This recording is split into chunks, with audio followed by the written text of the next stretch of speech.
Hi friends, எல்லோரும் வணக்கம். எல்லோரும் எப்படி இருக்கீங்க? இன்றைக்கி ஒரு சின்ன டிப்ஸு. இந்த ஸ்கேலப் டிசைன் தான். நிறைய பேருக்கு இந்த ஸ்கேலப் தைச்சாலும் இந்த ரவுண்ட் ஷேப் வந்து கரெக்டாக வர மாட்டேங்குது. கரெக்டாக தைச்சாலும் அங்கங்கே ஒரு பெண்டு. நிறைய பேர் என்ன பண்ணிடுறாங்கன்னா அந்த பெரிய தையல் போட்டு தைச்சிட்றாங்க. இது எப்படி தைக்கிறேன்னு நான் சொல்கிறேன். ஸ்ட்ரைட்டாக ஒரு தையல் அடிச்சுக்கோங்க.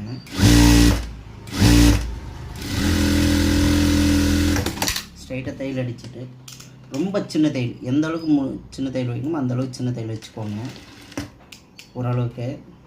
அதுக்கப்புறம் நிப்பாட்டி இப்படி தைக்காது. நிப்பாட்டி இப்படி தைச்சிங்கன்னா உங்களுக்கு அந்த பெண்டு வரதான் செய்யும். அதுக்கு நீங்கள் என்ன பண்ணுறீங்க, அழுத்தி பிடிச்சிட்டே லைட்டாக மெதுவாக. அதுக்கப்புறம் மறுபடியும் லைட்டாக கைடு வந்து தூக்கிக்கணும் கீழே.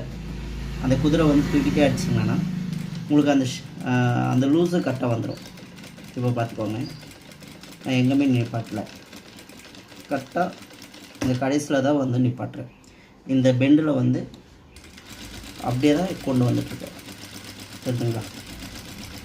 கடைசியில் அந்த வீக்கிட்ட தான் வந்து நிப்பாட்டுறேன். அப்போ அந்த ரவுண்டு வந்து நல்லா நீட்டாக நம்மளுக்கு வந்துடும். பார்த்துக்கோங்க, ஸ்டிச் பண்ணியாச்சு. அதுவும் உள்ளே வந்து கிளாத்து எந்த அளவுக்கு விடணுமோ அந்த அளவுக்கு தான் விடணும். ஒரே லெவலாக கட் பண்ணிக்கோங்க.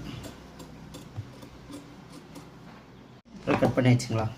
அடுத்தது இந்த இடத்துல சட்கா வந்து கரெக்டாக போடணும். உள்ள இந்த வீக்கிட்ட கரெக்டாக கட் பண்ணணும். கட் பண்ணிவிட்டு இப்போது ஒரே லெவலில் இருக்குங்களா? இப்போ என்ன பண்ணுறீங்க, கரெக்டாக இந்த 2 விரல் இப்படி வச்சு நல்லா நீட்டாக திருப்புங்க. அழகாக அந்த ஷேப் வந்துடும். நீங்கள் அயன் பண்ணவே வேணாம். ரொம்ப சின்ன தையல் போட்டு ஸ்டிச் பண்ணிங்கன்னா நல்லா நீட்டாக வந்துடும். அந்த அயன் பண்ணுற ஃபினிஷிங்லேயே வந்துடும், தெரிஞ்சுங்களா? இந்த ரவுண்ட் ஷேப் வந்து எவ்வளோ அழகாக வந்திருக்கு. ஒரு இடத்துல கூட அந்த பெண்டு இல்லை. இன்னும் அயன் பண்ணிங்கன்னா இன்னும் சூப்பராக இருக்கும், இன்னும் பக்காவாக இருக்கும். இன்னொன்று போன டைமே நான் சொல்லிட்டேன், இந்த இடத்துல வந்து தையல் போடணுன்ட்டு. உள்ளே தையல் போயிடும், மேலே தையல் வராது. நல்லா நீட் ஃபினிஷிங்கில் இருக்கும். ஓகே, என்னால் முடிஞ்சது ஒரு சின்ன டிப்ஸு.